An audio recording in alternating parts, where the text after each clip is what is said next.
आज मैं पाठ 5 शीर्षक है हिमालय की यात्रा पढ़ाने जा रही हूँ। इसके लेखक हैं पंडित जवाहरलाल नेहरू। पंडित जवाहरलाल नेहरू के बारे में तो आप जानते ही हैं कि ये भारत के प्रथम प्रधानमंत्री बने। अब है पाठ परिचय। पंडित जवाहरलाल नेहरू जब हिमालय की यात्रा पर निकले तो इन्हें अनेक कठिनाइयों का सामना करना पड़ा, लेकिन इन सभी कठिनाइयों को चीरते हुए ये आगे बढ़ते रहे और इसी कठिनाई के बारे में वे सभी से साझा कर रहे हैं इस कहानी के रूप में। उससे पहले अब कुछ आपके पाठ्य पुस्तक में शब्दार्थ हैं, कठिन शब्द आते हैं, तो उन कठिन शब्दों के अर्थ जान लीजिए। सकड़ी, कम चौड़ी, जिसमें चलने में कठिनाई होती है, बहुत कम चौड़ी जो होती है उसी को सकड़ी कहते हैं। निर्जन, सुनसान, जहाँ कोई नहीं रहता है उसको कहते हैं नग्न, यानी कि नंगी। राह जानते ही हैं, पथ, रास्ता। ग्लेशियर, बर्फ की नदी को ग्लेशियर कहते हैं। रेंगना, धीरे धीरे बढ़ना। कटीली, कांटों की तरह चुभने वाली, यानी कि जो चुभन दे, जो दुख दे, तो ये है, उसी को कटीली कहते हैं। अब यहाँ निर्मल, साफ, पवित्र। और वनस्पति, पेड़ पौधे दोनों आते हैं वनस्पति में। और रपटीली, फिसलन वाली, जिस रास्ते में चलने में क्या होता है, फिसलते भी हैं, तो उसको फिसलन वाली जगह को हम रपटीली भी कहते हैं। रपटीली, भाव विभोर, प्रशंसा की भावनाओं से। अब है ओझल, गायब हो जाना, एकाएक आंखों से जो गायब हो जाता है उसको ओझल कहते हैं, जो हमें दिखाई ना दे उसे ओझल कहते हैं। अनुपम, अद्वितीय, बेजोड़, जिसका मुकाबला ना हो, तो ये है। भूगर्भ शास्त्री, पृथ्वी के भीतरी परत के बारे में या भाग के बारे में जो अध्ययन करता है उसे भूगर्भ शास्त्री कहते हैं। भाग्यवश, यानी किस्मत से। अनदेखा, जिसको देखे नहीं है, बिना देखे। तो अब चलिए कहानी स्टार्ट करते हैं कि इनकी शादी 1916 में दिल्ली में वसंत पंचमी के दिन हुई थी और उस वर्ष गर्मी में हमने कुछ महीने कश्मीर में बिताए। ये जो है गर्मी के दिनों में ये कश्मीर चले गए थे। कश्मीर में गए ये और इनके परिवार। और उसके बाद क्या होता है कि ये अपने परिवार को छोड़कर श्रीनगर की घाटी में छोड़ देते हैं और स्वयं अपने चचेरे भाई के साथ ये चल देते हैं। पहाड़ों का भ्रमण करने के लिए निकल पड़ते हैं। धीरे धीरे ये जो है लद्दाख रोड पर बढ़ते चले जाते हैं। संसार के ऊंचे प्रदेशों में, उन सकड़ी और निर्जन घाटियों में जो तिब्बत के मैदान की तरफ जाती है, वहाँ ये घूमने का इनका पहला अनुभव रहता है और वहीं चले जाते हैं।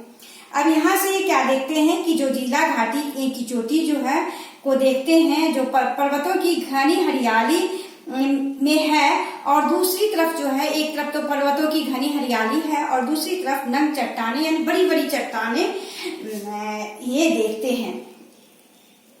अब है उसी घाटी में ये सकरी राह, बहुत छोटा सा, जिसमें कम चौड़ा जो होता है, उस रास्ते पर ये बढ़ते चले जाते हैं।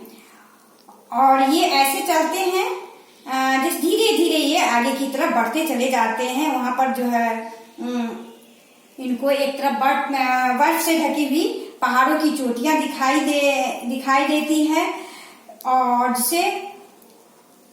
छोटे छोटे उसमें ग्लेशियर भी, जिसे हिमनद कहते हैं, हिमनदी कहते हैं, वो दिखाई देते हैं। अब इनको ऐसा लगता है कि वो हिमनद जो है इनसे मिलने के लिए ये रेंग रहे हो, इनसे मिलने के लिए वो हिमनदी जो है वो रेंग रहे हैं। हवा जो है इतनी ठंडी थी कि इनके शरीर में चुभन लगता था। एकदम कटीली हवा, उसी को कहते हैं चुभन। जैसे लगता था जैसे कि कोई चींटी उटी का शरीर को काट रहा हो, इतनी चुभन थी। लेकिन धूप जो थी वो अच्छी थी और आसपास जो है इतना निर्मल और स्वच्छ वातावरण था कि इन्हें अक्सर चीज जो है, दूर वाली चीज भी पास होने का भ्रम हो जाता था। लेकिन वास्तव में जब वो देखते, इनको लगता था कि वो जो है बहुत ही पास है, लेकिन जब वहां पहुंचते थे तो इनको ऐसा लगता था, मृग मरीचिका वाला खेल हो गया। इनको ऐसा लगता था कि वो बहुत दूर है। तो इनको भ्रम, हमेशा ये भ्रमित हो जाते थे चीजों को देखकर, या और चीजों को देखकर और दूरी को भी देखकर इनके मन में ये भ्रम होता था। ये जैसे जैसे आगे बढ़ते गए ये सुनापन बढ़ता गया। अब सुनसान जो है जगह जो है सुनसान दिख रहा था। वनस्पति जो है, वृक्ष और वनस्पतियां भी इनका साथ अब छोड़ दिया और सिर्फ नग्न चट्टाने और कहीं कहीं ये फूल दिख पड़ते थे। बस प्रकृति के सुनसान और निर्जन स्थान पर इन्हें अजीब सी सुकून और शांति महसूस हुई। इनका उत्साह जो है सो और बढ़ते गया और आगे चलने के लिए ये इनका उत्साह बढ़ते गया। इस यात्रा में दिल को कपा देने वाला भी एक अनुभव हुआ ना। जो जिला घाटी से जो आगे सफर ये शुरू करते हैं तो अमरनाथ की गुफा जो वहां से सिर्फ 8 किलोमीटर ही था, दूर था। बीच में बुरी तरह हिम से ढका हुआ बड़ा बड़ा पहाड़ था जिसे ये पार कर उस ओर जाना चाहते थे। पर 8 मील होते ही क्या है, ये सोचे कि चलो 8 मील तो बड़ी जल्दी ये पार कर जाएंगे और आगे ही बढ़ते गए। अब यह जो है 11,500 फुट की ऊंचाई वाले जो है तंबू छोड़कर पर पहुंच चुके थे और वहां के तंबू भी छोड़ दिए थे। अब वहां जो है आगे का रास्ता इन्हें मालूम नहीं था, तो इन्होंने गड़ेरिये का सहारा लिया और छोटे से दल के साथ ये पहाड़ पर चढ़ने लगे। अब है रास्ते में बर्फानी नदी भी थी, रस्सियों के सहारे जिसको पार करते और आगे बढ़ते चले जाते थे। बर्फानी नदी में जो है नदियां इतनी भयानक रूप से रपटीली थी, यानी कि फिसलन वाली थी। वो नदी जिसको पार करते थे रस्सी के सहारे, उसमें इतना फिसलन था कि कभी भी कुछ भी हो सकता था। ये कितनी बार उसमें गिरे और कितनी बार फिर उठकर आगे बढ़ते रहे। ये बिना रुके आगे की चढ़ाई करते रहे। अब है जैसे कि बढ़ते गए, अचानक इनका नजर एक विशाल बहुत बड़ा हिम सरोवर पर पड़ता है जो बर्फ से आच्छादित है, उसी को हिम सरोवर कहते हैं। अब है जिनको ऐसा लगा कि मानो प्रकृति ने इन्हें क्या किया, बहुत बड़ा पुरस्कार दिया। इनका सारा थकान जो है वो पुरस्कार के रूप में छूमंतर हो गया, यानी भाग जाता है। दृश्य इतना सुंदर है कि यह देखकर भाव विभोर हो उठते हैं और इनके रोंगटे यानी कि शरीर का जो रोम होता है वो खड़ा हो गया। ऐसा चारों ओर बर्फ से ढकी हुई पर्वतमालाएं ऐसा दिख पड़ता था मानो देवताओं ने मुकुट पहन रखा।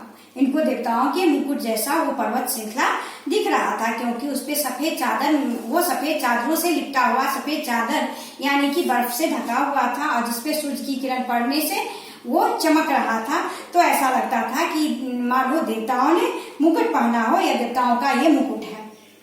अब है यह दृश्य जो है फिर कुछ देर के बाद इनके आंखों से ओझल हो गया और यह आगे बढ़ते रहे।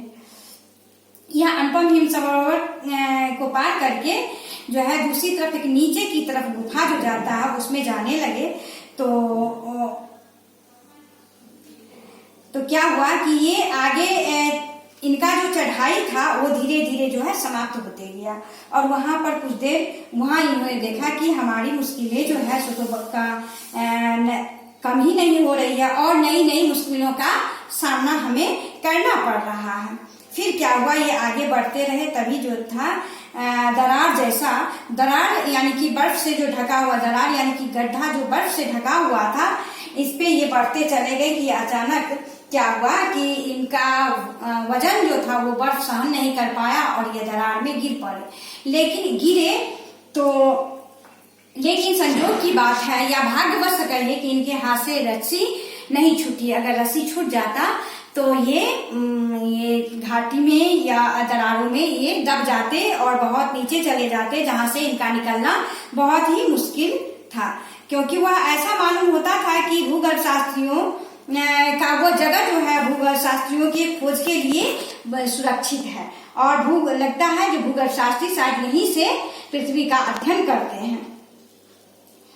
फिर क्या हुआ कि इनके हाथ से जब रस्सी जो था छूटा नहीं तो इनके साथ जो आने वाले इनके भाई, चचेरे भाई और वो गलेरिए, ये सब दोनों मिलकर इनको धीरे धीरे ऊपर की ओर खींच लिया।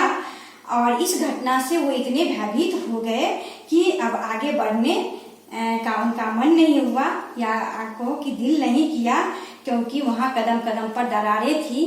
और फिर क्या हुआ, उस दरारों को पार करना अब इनके लिए मुश्किल लग रहा था।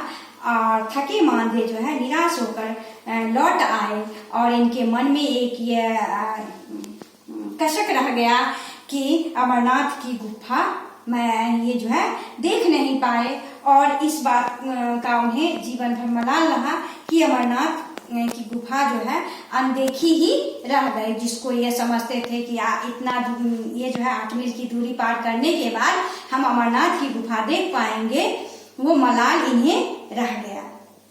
तो ये कहते हैं कि अगर हिम्मत हो तो हम आगे बढ़ सकते हैं। हम जानते हैं कि पहाड़ों या पर्वतों का जो है पर्वतों को पार करना बहुत ही मुश्किल काम होता है, या पर्वतों की चढ़ाई करना बहुत ही मुश्किल काम होता है। लेकिन फिर भी यह आगे बढ़ते रहे। इनके रास्ते में अनेक मुश्किलें आई, फिर भी यह रुकने का नाम नहीं लिए और बढ़ते गए। और इस बढ़ने से इनको ये हुआ कि ये प्रकृति के सानिध्य में जाकर प्रकृति का अध्ययन किए, उसके मन भावन लुभावन वस्तुओं को देखे, वहाँ जो है भाव विभोर कर देने वाले जो है हिम सरोवर को देखे, उन चीजों को ये देखे, बहुत ही नजदीक से देखे, जो देखना है जो जिन चीजों को देखना दुर्लभ है, उन चीजों का भी ये सामना किए। धन्यवाद।